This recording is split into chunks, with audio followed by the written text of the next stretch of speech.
What an honor to close out this panel with these incredible speakers.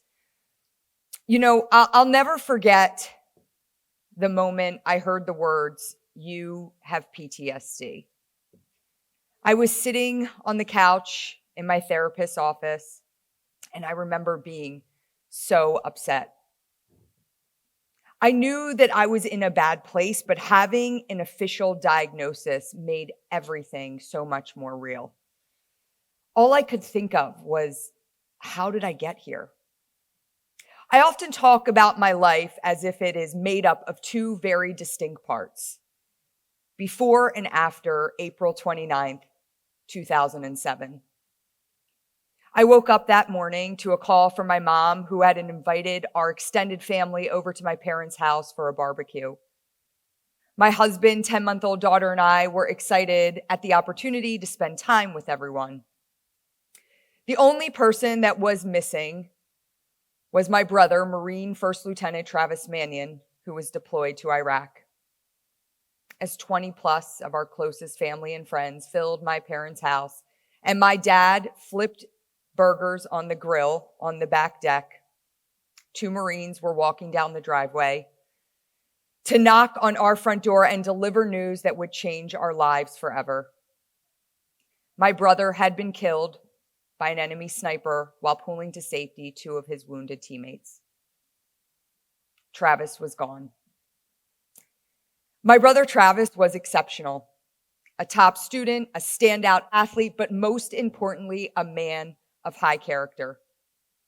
He graduated from the Naval Academy in 2004 and deployed in 2005, right after basic training. Like all of our brave warriors that have stepped up to serve in the past 20 plus years, my brother knew exactly what he was signing up for, and he did it with enthusiasm. After a successful first deployment, Travis found out that he would be deploying again, this time as part of a military transition team, a small group of Marines attached to the Iraqi army to help train and support them. It was a dangerous mission, but Travis was ready for the challenge. Before that second deployment, Travis came home to spend time with our close-knit family. Growing up in a military family, Travis was my best friend and sense of stability as we moved across the country. Landing outside of Philadelphia before high school, Travis was a diehard Philadelphia Eagles fan, so my husband, Dave, decided to take him to an Eagles game. My husband said that it was weighing super heavy on his mind that Travis was heading back to Iraq. And he tried to push it out of his mind, but he said as they were leaving the game high off the Eagles' victory, Dave turned to Travis and jokingly said, "Hey, Trav, why don't you let me push you down the stairs? Maybe you'll break your ankle and you won't have to go back to Iraq."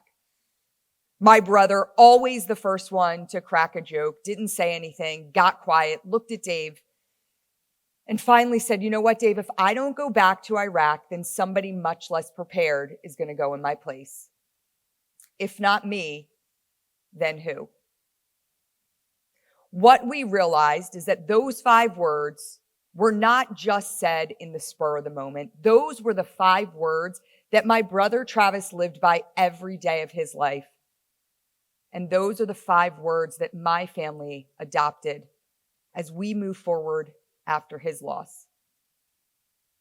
My mom, filled with the deepest sadness that only a mother who has lost her only son can know, started a foundation bearing his name to continue his legacy of service to others. My mom is the strongest woman I know. She threw herself into her work at the Travis Manion Foundation, and I followed her lead. How do you get through and move past tremendous loss? You stay busy. So that's what I did. I worked hard, and I also decided to run a marathon. So every day I joined my mom at the Travis Manion Foundation, and I trained for the Marine Corps Marathon, which I crossed the finish line with my family and friends in October of 2007. You know, one of the only things about being at your lowest point, about suffering tragedy, one of the good things is that you truly feel like it can't get any worse. It can't get any lower until it does. 4 years after losing Travis, we learned that my mom at 55 years old had been diagnosed with stage 4 cancer that had spread throughout her body. 8 months later, and just 5 days before the 5th anniversary of Travis's death, my mom joined him in heaven. I was completely devastated. All the tools that I had used to work through my brother's loss were gone. There was no marathon that was going to get me out of this. The loss of my mom brought on new symptoms that I had never experienced before. I was crippled by anxiety and daily panic attacks. I was afraid to go more than 10 miles from my house. I would drive to work and I would sit in my car because I was so scared to do anything else. I remember one morning waking up and thinking, if this is what my life is going to look like, I can't do it. I can't live like this. That was one of the scariest thoughts that I had ever had. And it was at that moment that I decided that I needed a new approach. It was at that moment that I decided to seek therapy. When I was diagnosed with PTSD, and at that time, ailments were of the body only and not of the mind. And in the off chance that they were of the mind, they could be healed by the body. Go for a run, Ryan, was something that my dad, a retired Marine Corps colonel, would say to me frequently. And up until that point, it had always worked. But this time I needed a new approach. I had to rely on others. I had to allow others to lift me up. This was a foreign concept to me. I was always the leader. I always knew how to solve every problem. And now I didn't. During the next 6 months, life slowed down. I became intentional about my mental health. I slowly started to reclaim myself. Now, I didn't throw physical challenges out the window, quite the opposite. I began to understand what my dad meant when he said, go for a run when I wasn't feeling myself. This time, though, I didn't push those bad feelings away. I allowed myself to feel them. And I finally found the courage to be transformed by my grief.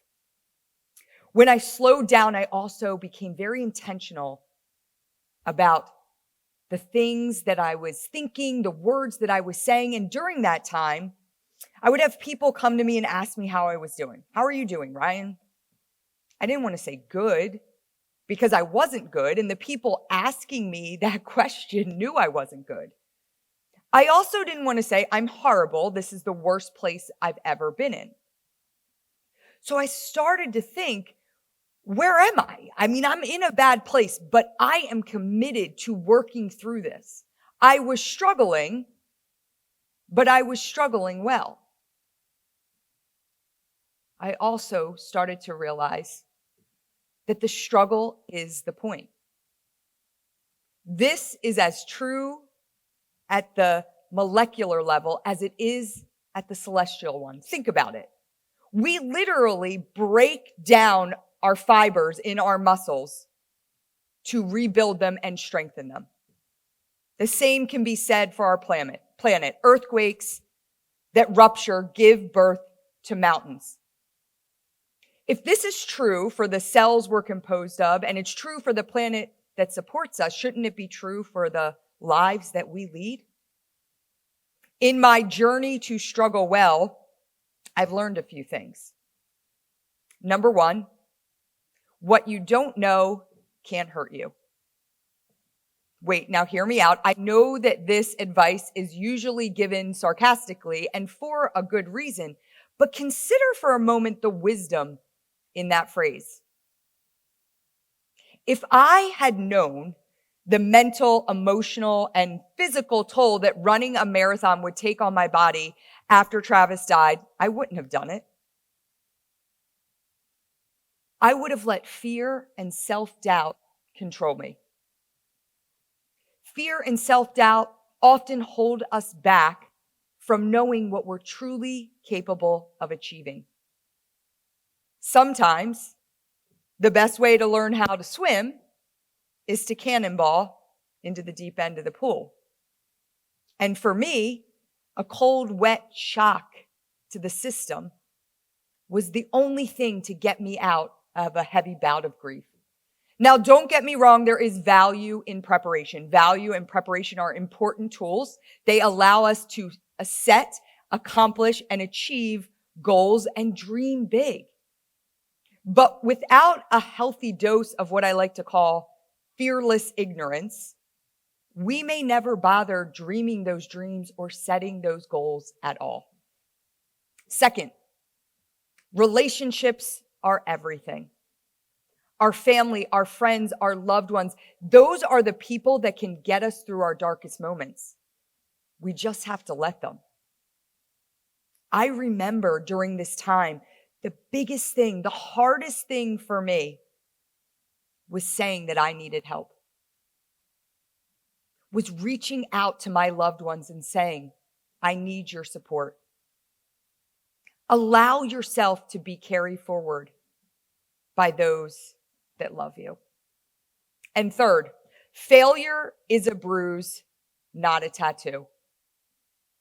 Before Travis died, I didn't think much about failure. Travis was the goal-oriented, ambitious one, and I was merely just coasting through life. After Travis died and then I lost my mom, I became compelled to take advantage of the time I have left on this earth to live lives that they would be proud of. I do this not so much for my sake, but for theirs. After dealing with mental health challenges, I felt like I had failed, and the weight of their legacies crushed me. I also began to realize that I didn't need to let my failures define me. When we recognize that our lives are a series of successes and failures, failure doesn't seem so scary anymore. I'd like to conclude by telling you that I flawlessly apply these lessons every day and that my life is perfect. I don't, and it's not. But I will tell you that I live with intention. I set clear goals. And I, like each and every one of you, know that I will struggle again. But I also will do everything in my power to struggle well. Because struggle is the antecedent of growth. It is only when we embrace the pain, heartache, and discomfort that punctuate our lives that we can find the strength to move forward from those moments. Thank you.